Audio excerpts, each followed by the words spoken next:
जय गुरु जी, शुक्राना गुरु जी। जय गुरु जी संगत जी। रक्षाबंधन का त्योहार हमें प्यार और सुरक्षा का पैगाम देता है और हमारे लिए तो हमारे गुरु जी ही हमारे सबसे बड़े रक्षक हैं। आज के इस स्पेशल सत्संग में चलिए मिलकर उनके अनंत आशीर्वादों को याद करें। आइए संगत जी, आज हम जानेंगे कि कैसे गुरुजी महाराज अपने अनेकों रूपों के दर्शन करवाते हैं अपनी प्यारी संगत को। जय गुरुजी, शुक्राना गुरुजी। आगे बढ़ने से पहले आप अपने चैनल गुरुजी सत्संग वर्ल्ड को सब्सक्राइब कर लीजिए ताकि आपको ऐसे वीडियोस, ऐसे चमत्कार गुरुजी के रोज़ रोज़ सुनने को मिले और साथ ही अपने दोस्तों के साथ इन वीडियोस को शेयर कीजिए ताकि वो भी हमारे गुरुजी महाराज की ब्लेसिंग्स को पा सके। जय गुरुजी, शुक्राना गुरुजी।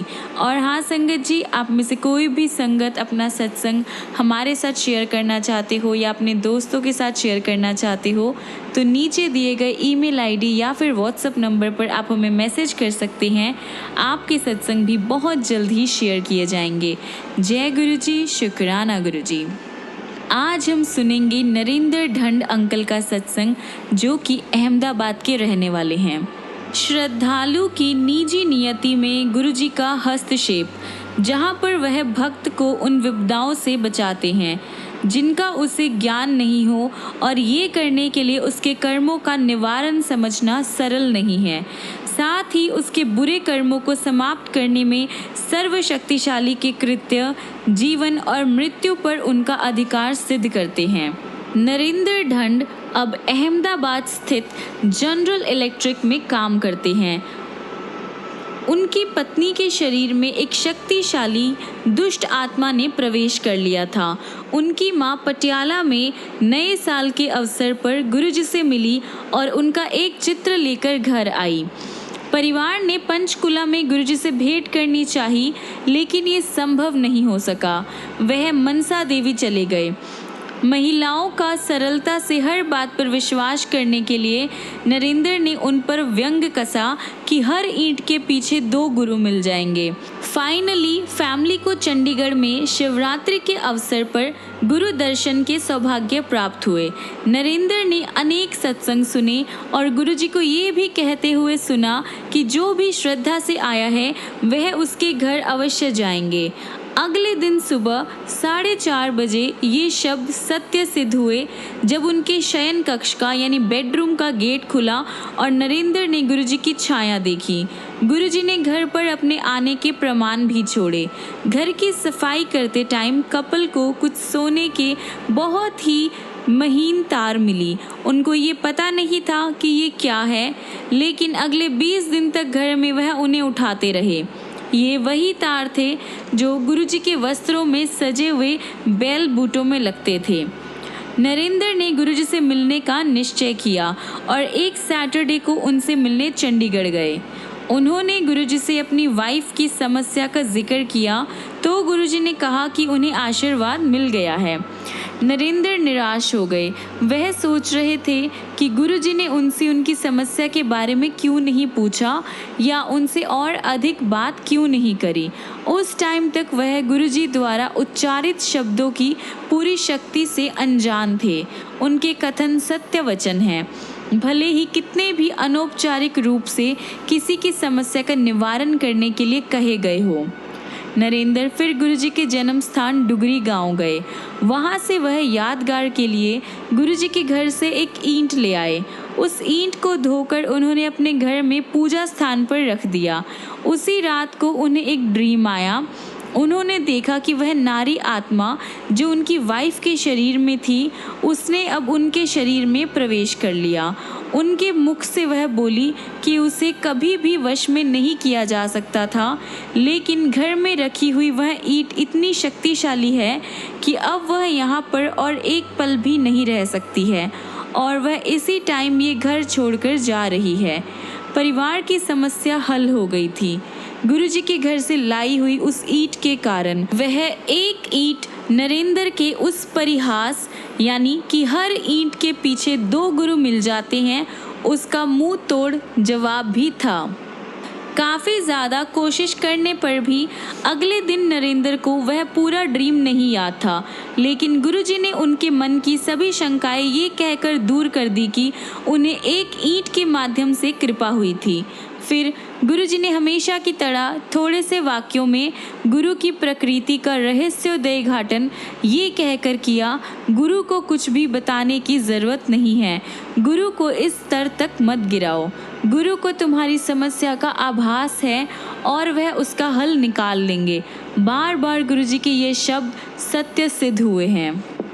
लुधियाना में उनके पैतृक घर के गेट पर 2 हाथ के चिन्ह थे। नरेंद्र की वाइफ को कुछ अंदेशा था और उसने अपनी सास को दर्शन के लिए नैना देवी के मंदिर भेज दिया। जब वो वहाँ पर नहीं थी, नरेंद्र की वाइफ ने घर साफ करने और उन निशानों को मिटाने लग गई। उसने उन चिन्ह को अपने हाथ से मिटाने का बहुत प्रयास किया। रात तक उस हाथ में बहुत ही ज़्यादा दर्द और सूजन आ गई थी। 4 दिनों में बाएं अंग में बहुत ही ज़्यादा परेशानी हुई। डॉक्टर्स ने मेडिसिन शुरू करवाकर कुछ एक्सरसाइज करने को कहा। नरेंद्र जलंधर में काम करते थे। पत्नी का समाचार सुनकर वह घर वापस आना चाह रहे थे, लेकिन पत्नी ने उन्हें फ़ोन पर चिंता मुक्त रहने के लिए कहा। हमेशा की तरह गुरुजी ने उसको रोग मुक्त किया था। उसने बताया कि वह अपना दुखड़ा गुरुजी के स्वरूप के सामने व्यक्त कर रही थी कि अचानक गुरुजी प्रकट हो गए। अपने इस प्रकार प्रकट होने के अचंभे के शांत होने के बाद वह कपल के बिस्तरे पर बैठ गए। उन्होंने बताया कि उन चिन्हों का अर्थ सास की निश्चित मृत्यु थी, जो उन्होंने मात्र हाथों के लकवे में परिवर्तित कर दी थी। गुरुजी ने अपने भक्त के हाथ मले और फिर उन्हें हिलाने को कहा। जब वह नहीं कर सकी तो उन्होंने प्रक्रिया दोहराई। इस बार वह हाथ को हिला सकी। लकवा गायब हो गया। गुरुजी ने सलाह दी कि वह अपनी सास से उनके चित्र पर जल डलवाए और इस जल से उन चिन्हों पर छींटे मारे जाए। छींटे मारते ही वह भूरे से लाल रंग के हो गए। गुरुजी बोले कि उन्हें आशीष मिला है। नरेंद्र बचपन से शिव के भक्त रहे हैं। वह माला जपने और अमरनाथ, जहाँ पर बर्फ का शिवलिंग है, जाना पसंद करते थे। गुरुजी से मिलने के बाद वह अपने भाई सुनील के साथ फिर से उस पवित्र स्थान पर गए। जब वह दोनों गुफा के अंदर जाने के लिए लाइन में खड़े हुए थे, नरेंद्र को डे ड्रीमिंग होने लगी। गुरुजी की संगत का पूरा दृश्य उसकी आंखों के सामने होता हुआ गुजर गया। चाय प्रसाद आए हुए भक्तों में बांटा जाता, हॉल में गूंजती हुई शब्द कीर्तन की मधुर वाणी और पेट भरकर लंगर, भक्तों द्वारा सुनाए हुए सत्संग जिनमें वह अपने निजी जीवन में हुए चमत्कारों का वर्णन करते। देर शाम को पंजाबी गानों और पुराने संगीत या गज़लों से वातावरण भर जाता। ये सब याद करते हुए नरेंद्र के मन में सवाल उठ खड़ा हुआ कि गुरुजी कौन है। उसके मन में ये सवाल आने की देर थी कि शिवलिंग से उसके ऊपर की दिशा में किरणें निकली और वह उसके ऊपर 1 फुट के वृत्त में फैल गई। उसमें नरेंद्र को शिव के दर्शन हुए, जिन्होंने गुरुजी की छवि बना ली और फिर से शिव की आकृति में आ गए।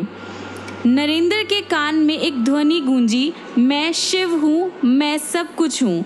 पूरी गुफा में गुरुजी की गूंज फैल गई, जिसका आनंद नरेंद्र के छोटे भाई सुनील ने भी उठाया। उसी दिन उनके लुधियाना वाले घर में उसकी वाइफ को भी एक ड्रीम आया।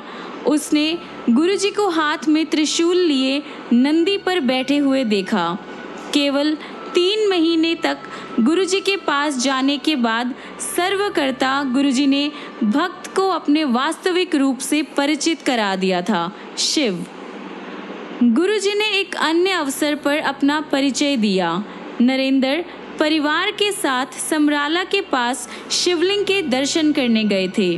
नरेंद्र की पत्नी ने उन्हें सोमवार को वहां दूध आदि अन्य सामग्री ले जाकर वहां पूजा करने के लिए कहा। नरेंद्र ने मना करते हुए कहा कि गुरुजी ही शिव है और शिवलिंग है। उसी रात को उसकी वाइफ ने एक ड्रीम देखा।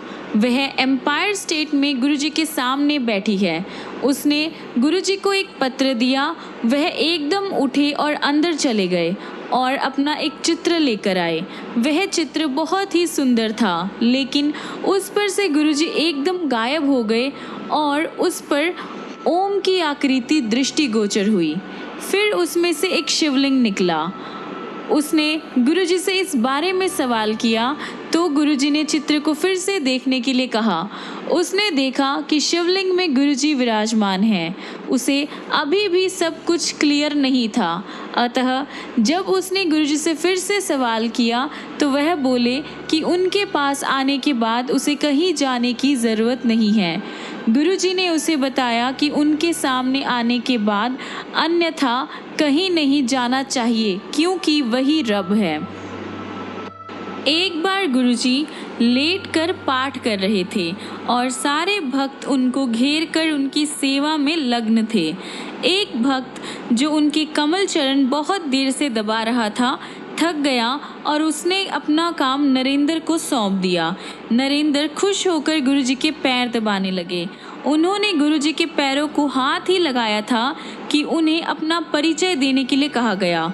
उन्होंने अपना नाम बताया तो गुरुजी ने जोर लगाकर पैर दबाने को कहा। थोड़ी देर बाद उन्होंने अपने तलवे और जोर से दबाने के लिए कहा, क्योंकि उनमें बहुत ही ज़्यादा दर्द हो रहा था।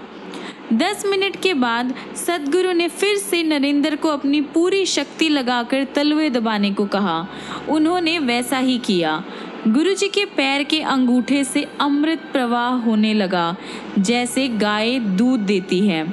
गुरुजी के पैर के आसपास 1 फुट तक का क्षेत्र उससे गीला हो गया। गुरुजी ने नरेंद्र को कहा कि अब देखो गुरु कौन है। उनका पूरा शरीर अमृत से भरा हुआ है। इसी तरह जब नरेंद्र ने गुरुजी को उनका वास्तविक रूप दिखाने के लिए विनती करी तो उन्होंने नम्रता पूर्वक मना कर दिया। उन्होंने उसे समझाया कि वह 14,000 वॉट के तार के समान हैं और उनके भक्त 0 वॉट के बल्ब। वह बोले कि अगर उन्हें छुआ गया तो छूने वाला नष्ट हो जाएगा। वह शिव है, उसके दिल की धड़कन रुक जाएगी। समय आने पर वह उन्हें दर्शन करने की क्षमता देंगे। यदा कदा गुरुजी भक्त के निजी धार्मिक व्यवहार पर अपनी राय व्यक्त करते थे, पर ऐसे अवसर बहुत ही कम होते थे। माला को कुछ भी बताने को वह मना करते थे, क्योंकि ऐसे मनुष्य स्वाभिमानी हो जाता है। लेकिन नरेंद्र इस प्रथा को अपने बचपन से करते आ रहे थे। एक दिन जब वह ऐसा अपने घर के पूजा रूम में कर रहे थे, वह समाधि में चले गए और बड़े मंदिर पहुंच गए। वहां पर वह हॉल में बैठे हुए थे और माला उनके सामने रखी हुई थी। गुरुजी अपने आसन पर आसीन थे और शिव मूर्ति की जगह पर स्वयं शिव मानव रूप ग्रहण कर विराजमान थे। शिव के हाथ से एक किरण निकलकर उनकी माला पर पड़ी। उसी तरह से एक किरण गुरुजी के हाथ से माला पर आई। जैसे ही दोनों किरणें माला पर पड़ी वह टूट गई। उसी क्षण नरेंद्र की चेतना लौटी और उन्होंने देखा कि उनकी माला वास्तव में टूटी हुई थी।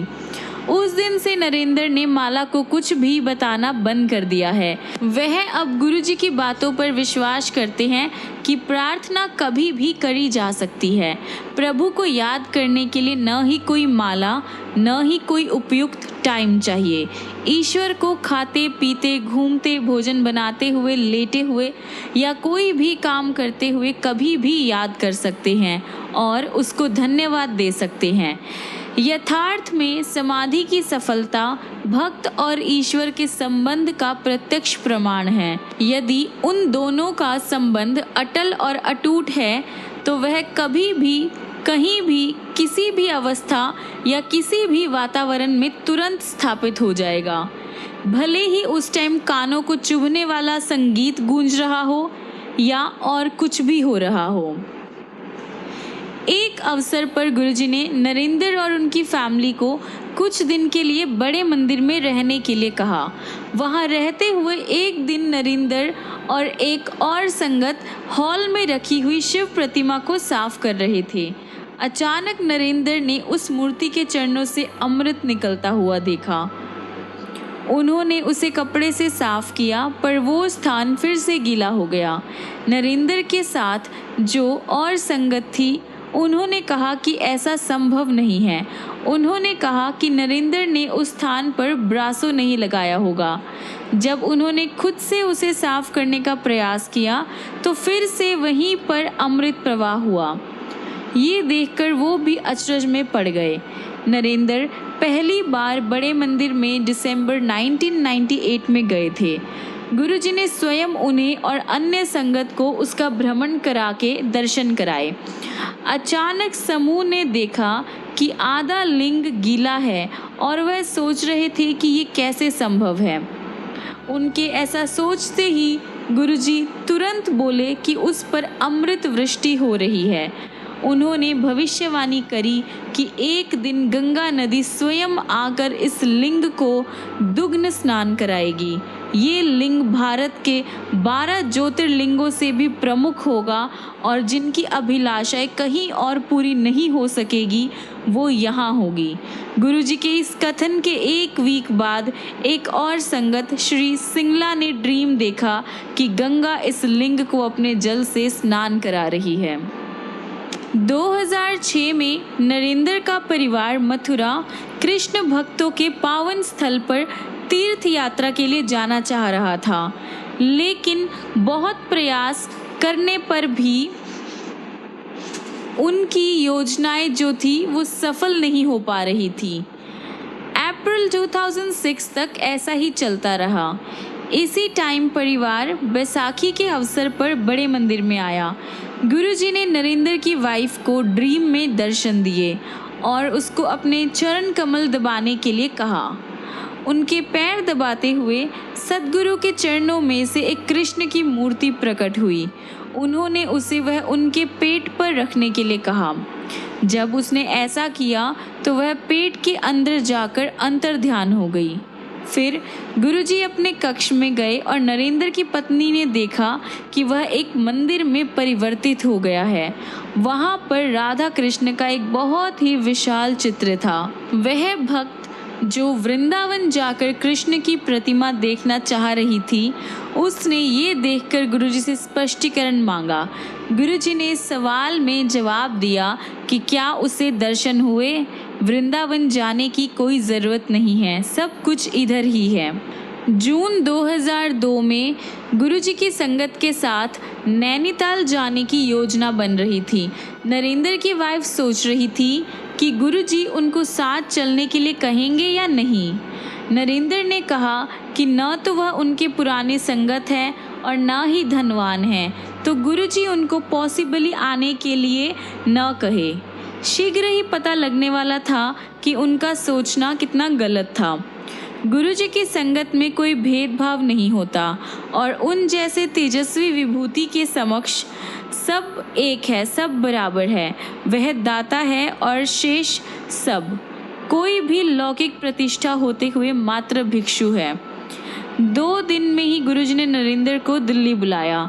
दिल्ली पहुंचकर लंगर खाने के बाद गुरुजी ने उन्हें नैनीताल आने का निमंत्रण दिया।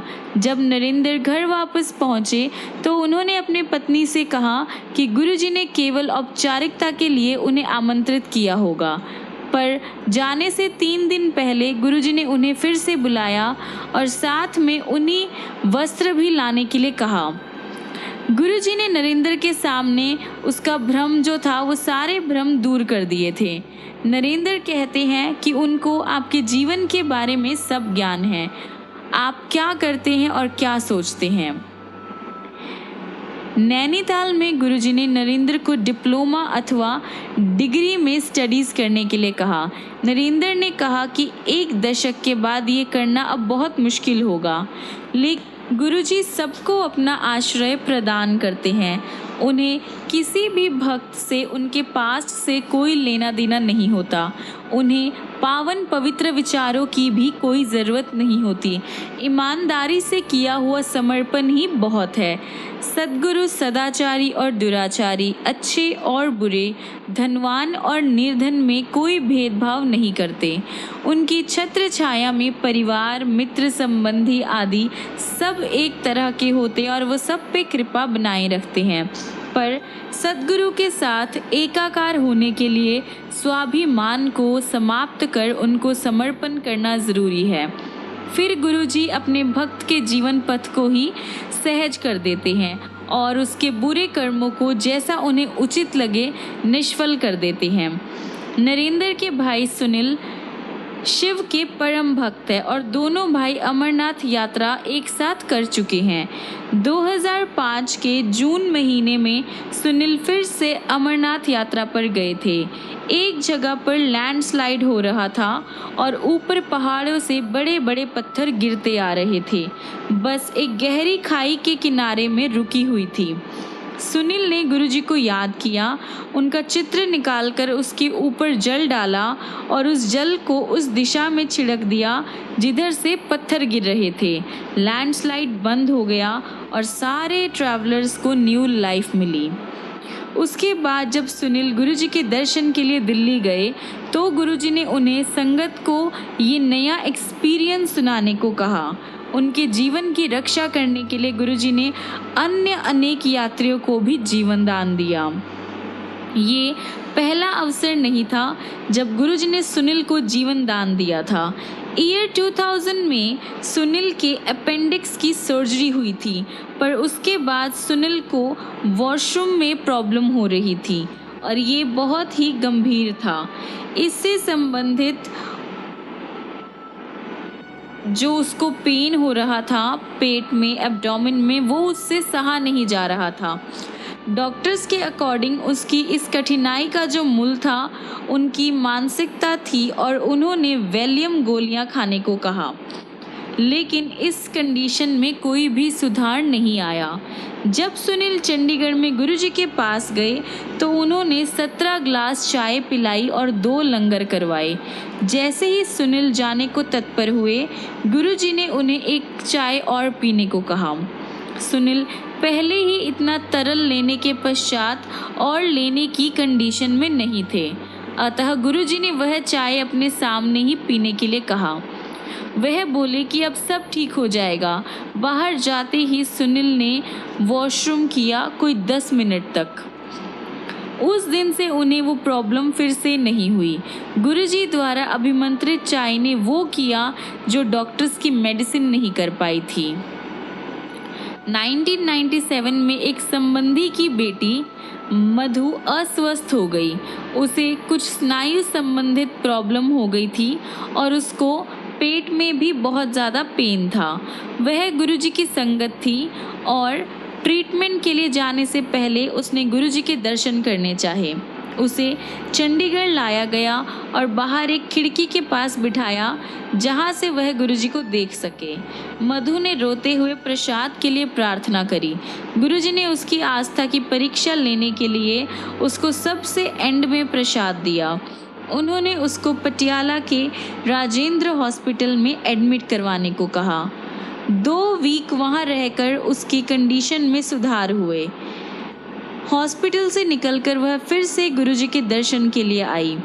उसके शरीर में एक बोतल लगी हुई थी जो गुरुजी ने निकलवा दी। डॉक्टर्स आश्चर्यचकित थे। उनके अन्य रोगियों को कोई लाभ नहीं हुआ था, लेकिन वह 3 वीक के ट्रीटमेंट के बाद बिल्कुल ठीक हो गई थी।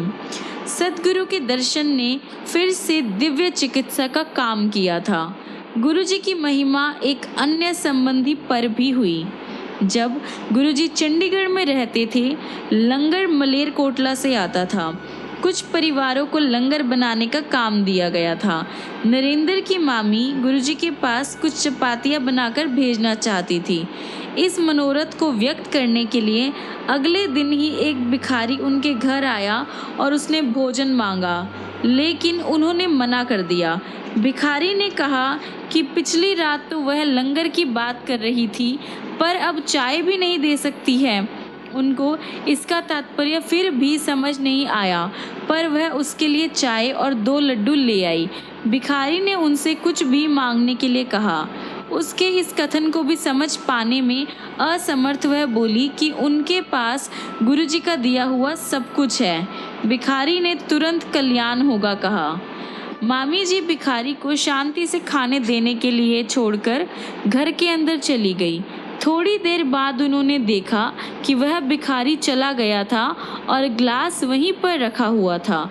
भिखारी के अचानक से गायब होने से मामी ने दिमाग लगाया, यानी सोचा कि नॉर्मल तरह से वह पैसे मांगे बिना नहीं जाते। फिर उनको आभास हुआ कि गुरुजी ही उस वेश में आए होंगे। नरेंद्र एक अन्य घटना का वर्णन करते हैं जिसमें गुरुजी ने अपनी वास्तविकता प्रकट करी थी।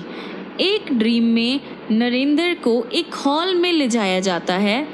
गुरुजी उसे बुलाकर 3 बार उसके कान खींचते हैं और फिर मस्तक के मध्य के स्थान को 3 बार छूकर कहते हैं, कल्याण हो गया। कुछ दिन के बाद नरेंद्र ने देखा कि गुरुजी के लॉकेट पर, जिसे वह सदा पहने रहते हैं, उसमें ओम और शेषनाग की छवि अंकित है। ये अभी भी नरेंद्र के लॉकेट पर देखी जा सकती है।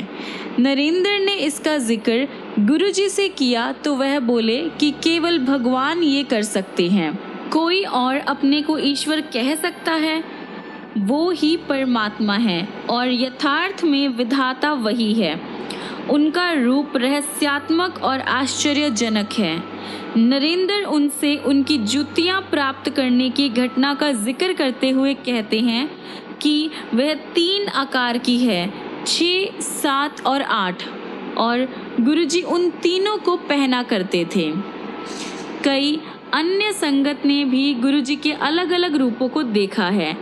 ऐसा केवल वही कर सकता है जिसने भौतिक पर विजय प्राप्त कर ली हो, जो माया से ऊपर हो, प्रकृति जिसके चरणों में निवास करती हो, जो उसका स्वामी हो, जो शिव है जिसका कोई आदि मध्य या अंत नहीं है, जिसने काल से पहले जन्म लिया हो और जिसने गुरुजी के रूप में मानव जाति का कल्याण करने के लिए अवतार लिया हो। वह प्रेम सहित अपने भक्तों का संरक्षण करते हैं, उन्हें कभी भी अयोग्य होने का आभास नहीं होने देते और सदा अपने अंदर छुपी हुई दिव्यता को खोजने की प्रेरणा देते हैं। जय गुरुजी, शुक्राना गुरुजी। गुरुजी की इतनी सारी ब्लेसिंग्स है, इतनी सारी ब्लेसिंग्स है, इतने चमत्कार हैं, हर दिन उनके चमत्कार हैं। पर अभी मैं अपना सत्संग यहीं पर विराम करता हूँ। आगे और भी बहुत सारे सत्संग हैं जो मैं आप सबके साथ शेयर करूँगा। जय गुरुजी, शुक्राना गुरुजी। आइए संगत जी, हम अपने आज के सत्संग को यहीं पर विराम करते हैं और ख़त्म करने से पहले हमारे गुरुजी का मंत्र जाप करते हैं। ओम नमः शिवाय, शिवजी सदा सहाय। ओम नमः शिवाय, गुरुजी सदा सहाय। ओम नमः शिवाय, शिवजी सदा सहाय। ओम नमः शिवाय, गुरुजी सदा सहाय। ओम नमः शिवाय, शिवजी सदा सहाय। ओम नमः शिवाय, गुरुजी सदा सहाय। ओम नमः शिवाय, शिवजी सदा सहाय। ओम नमः शिवाय, गुरुजी सदा सहाय। ओम नमः शिवाय, शिवजी सदा सहाय। ओम नमः शिवाय, गुरुजी सदा सहाय। ओम नमः शिवाय, शिवजी सदा सहाय। ओम नमः शिवाय, गुरुजी सदा सहाय। ओम नमः शिवाय, शिवजी सदा सहाय। ओम नमः शिवाय, गुरुजी सदा सहाय। जय गुरुजी, शुक्राना गुरुजी। संगत जी, मिलती हैं अगली वीडियो में गुरुजी के ऐसे बहुत सारे चमत्कार लेकर, गुरुजी की बहुत सारी प्यारी प्यारी ब्लेसिंग्स लेकर, बहुत सारी दुआएं लेकर। तब तक के लिए गुरुजी आपको ब्लेस करते रहें, ढेर सारा प्यार करें, बहुत सारी खुशियां दे। और संगत जी याद रखिएगा, गुरुजी को दिल से मानिए, उनसे कुछ भी मांगिए नहीं। और एक और चीज़, अपने आप को गुरु जी के चरणों में पूरी तरह से समर्पण कीजिए, यानी कंप्लीट सरेंडर कीजिए। फिर देखिए गुरु जी महाराज की ब्लेसिंग्स कैसे आप पर और आपके पूरे परिवार पर होती है। बिना किसी स्वार्थ के, बिना किसी ईगो के, बिना किसी स्वाभिमान के आप अपने आप को गुरु जी के चरणों में समर्पण कीजिए, पूरी तरह से कंप्लीट सरेंडर कीजिए और फिर देखिए नज़ारे। जय गुरु जी, शुक्राना गुरु जी। जय गुरु जी संगत जी।